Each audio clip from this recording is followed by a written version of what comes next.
Causa e efeito. O sol ia morrendo. Pela janela aberta, Mariazinha, melancólica, deixou que seu olhar triste perpassava o horizonte avermelhado e belo. Mais um dia, pensou ela desanimada, mais um dia que se vai. Dentro, a penumbra invadia já aos poucos a sala modesta, salpicada em alguns ângulos pelos reflexos luminosos dos últimos raios solares que se filtravam pela janela. Vida triste, continuou ela pensando, vida difícil e dolorosa, até quando deverei sofrer? Uma lágrima furtiva desceu-lhe pelas faces pálidas. Jovem ainda, Mariazinha não era feliz. Saúde delicada, era sacudida por achaques e distúrbios circulatórios, tristezas e desânimo, sem causa aparente, levava a vida reclusa e solitária. Os pais procuravam dar-lhe conforto e assistência, e, mesmo com sacrifício e esforço, não lhe faltavam tratamentos médicos e medicamentosos. Contudo, Mariazinha não melhorava. A apatia, a palidez, o mal-estar constante, a falta de alegria ou entusiasmo, até para viver, não a abandonavam. Mariazinha retirou-se da janela e, cabisbaixa, sentou-se em uma cadeira, entediada e triste.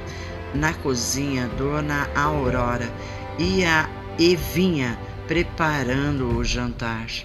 A certa altura foi até a porta e olhou com tristeza para a filha cabisbaixa. Fundo suspiro brotou-lhe do peito cansado.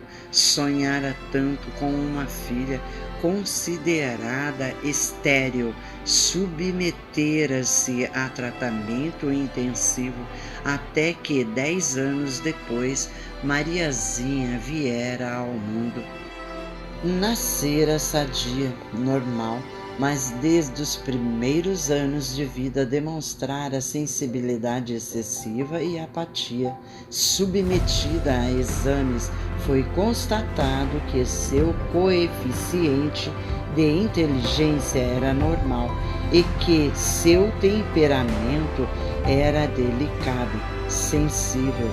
Não havia alergia que não tivesse, pelo sol, pela umidade, pela poeira, por certos alimentos, por determinados medicamentos. Dona Aurora não se conformava, sua única filha, por quê? Mariazinha, vem para a cozinha, por que ficar aí sozinha?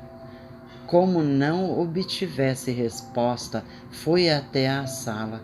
A moça parecia dormir, recostada na cadeira.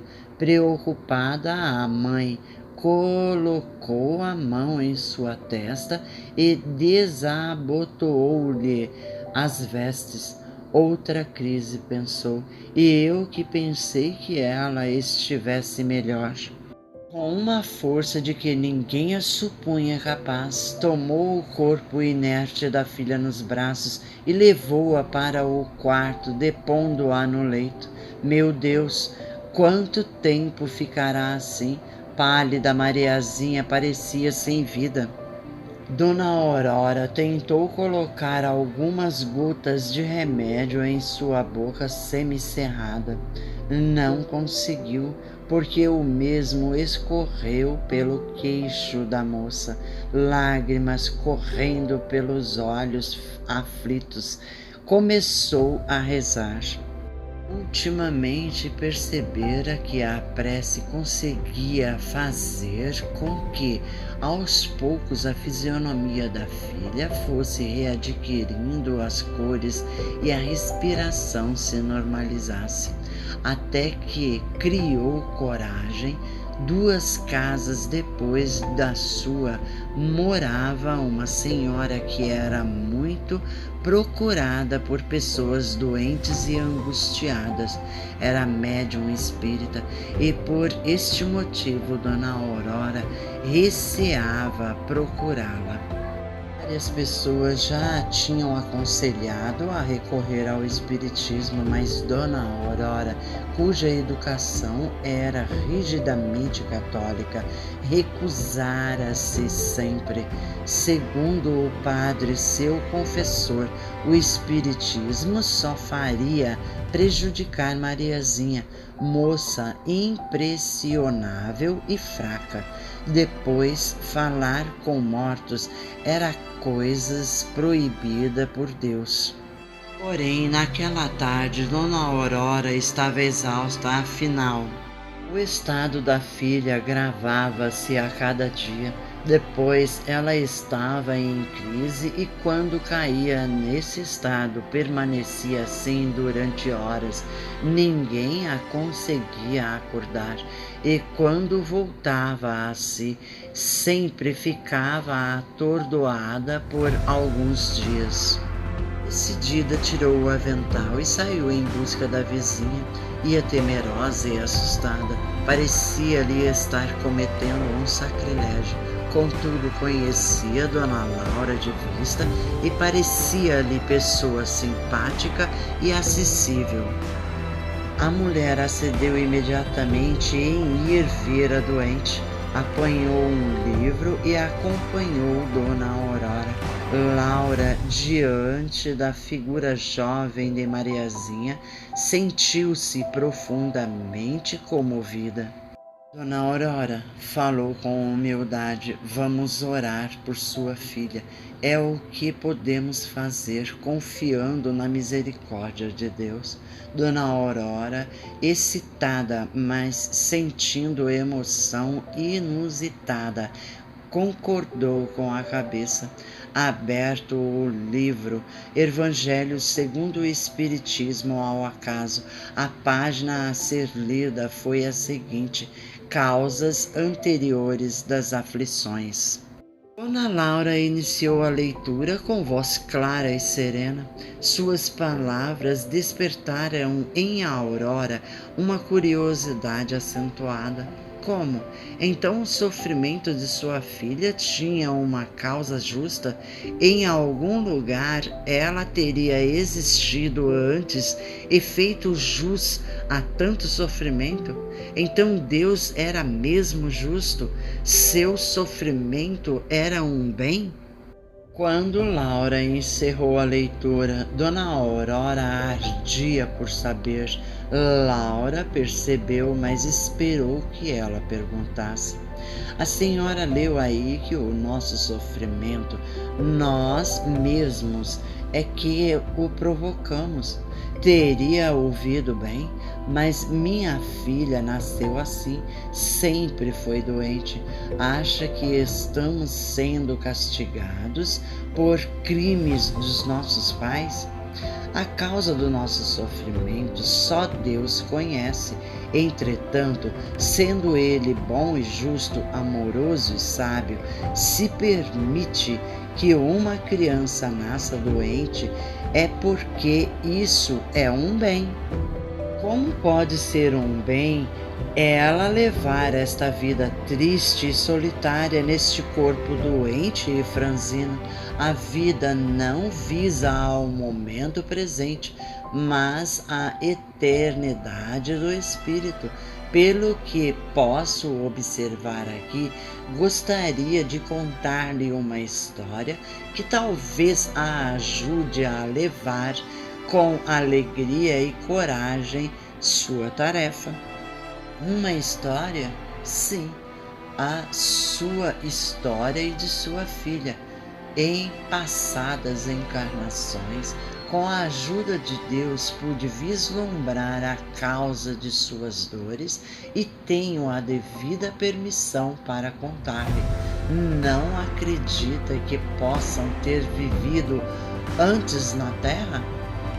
Não sei, Às vezes tenho a impressão de conhecer lugares, pessoas, de ter estado antes em determinados locais, mas são impressões fugídias e vagas, certo, mas refletem vidas passadas em outras encarnações. A senhora era poderosa senhora de engenho, seu filho jovem e belo, muito conceituado, era possuidor de futuro brilhante na corte. Orgulhosa e forte, a senhora era severa e altiva, colocando a posição e o dinheiro acima de tudo.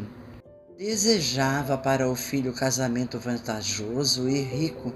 Ele, contudo, apaixonara-se por moça pobre e sem recursos, apagada e sem posição. Frequentava-lhe a casa com assiduidade, havendo até quem falasse em casamento.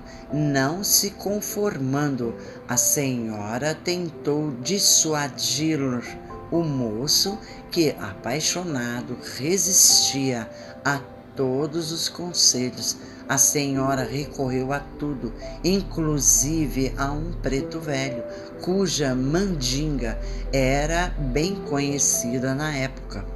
A moça, que era bonita e alegre, começou a definhar e tornar-se excessivamente nervosa. O rapaz, colocado ao lado das tentações do dinheiro e envolvido por mulheres de pouca moral, deixou-se arrastar, abandonando a jovem que, desde esse dia, conhecendo a interferência da senhora na atitude dele, passou a odiá-la com todas as forças. Quando ela morreu, alguns anos depois, seu espírito inconformado e voltado à vingança colocou-se à sua figura e a senhora começou a apresentar sérios problemas de desequilíbrio. Morreu depois de sofrer durante muitos anos de desequilíbrio nervoso e arteriosclerose cerebral, provocados pela intensa irradiações de ódio da moça. Seu filho, também infeliz e desatinado, descambou para a luxúria e para o vício, morrendo em péssimas condições. E como a cada existência na Terra, voltamos à nossa pátria espiritual. Vocês três regressaram em tristes condições, vendo de perto a figura da jovem que odiara, sentindo-lhe a presença antagônica e suas disposições de revide. Atirou-se a ela e as duas, em tristes ligações de ódio, permaneceram assim durante muito tempo, até que, cansadas da luta, foram socorridas por espíritos bons que as conduziram para local de recuperação e reajuste. Contudo, ninguém fere a lei de Deus impunemente. Amai-vos uns aos outros, eis o mandamento maior. Assim vocês, após muitos sofrimentos, muitas súplicas, muitas preces, conseguiram permissão para voltar à terra. Seu filho regressou antes, a senhora nasceu depois. Ambos deveriam ajudar a jovem que em outros tempos tinham induzido a fracassar. A empresa não era fácil. Desgastados pelos abusos, ele não tinha muitas condições de gerar filhos, porquanto abusara das sagradas forças do sexo, e seu corpo espiritual estava lesado no campo genético. A senhora, por sua vez, vinha de uma encarnação onde abusara do aborto e também não detinha muitas energias neste campo. Quando a jovem tentou vibrar ódio que conseguira destruir e lesar certas substâncias energéticas do corpo espiritual, foram precisos muitos anos de preparação e tratamento para que ela pudesse vir ao mundo neste corpo que possui. Dona Aurora estava boquiaberta. Ninguém ali sabia que ela levara anos lutando para ser mãe. Residia naquela casa há apenas há um ano e jamais contara esse pormenor a ninguém. Muito menos sabia ela que seu marido, na mocidade, fora dado a conquistas amorosas e lhe dera muito trabalho, a ponto dos próprios familiares dizerem que ela parecia mais mãe dele do que esposa, pela sua tolerância e esforço em reajustá-lo. Continue, pediu respeitosa. Há pouco para dizer. Hoje vocês tentam reconstruir o que destruíram e, como se recusaram a tê-la como nora, agora têm-na como filha. Ele, recusando-se a cumprir sua tarefa, casando-se com ela, cuja ligação perde-se no emaranhado do passado, deve agora transformar um amor maternal e humano em amor fraterno e puro. Ela, pela dedicação que recebe dos dois, que a estão ajudando a recompor-se, acabará por esquecer o ressentimento passado e a harmonia, e o amor voltará entre vocês para o futuro. Posso confessar-lhe que minha filha, por vezes, mostra-se difícil e repudia-me, o que muito me faz sofrer. Apesar de tudo, eu a amo muito. O que é muito bom. A senhora compreendeu sua missão. Ela precisa muito do seu amor, mas veja, ela vai voltar, já está bem. Surpreendida, Dona Aurora viu que a filha parecia melhorar e já começava a dar sinais de acordar.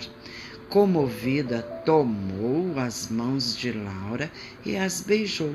Lágrimas escorriam pelo seu olhar emocionado e desde aquele dia Dona Aurora jamais se entristeceu. O ambiente da casa ficou mais alegre e quando Mariazinha ficava em crise, apanhava o Evangelho e lia, calma até ela acordar. Marcos Vinícius.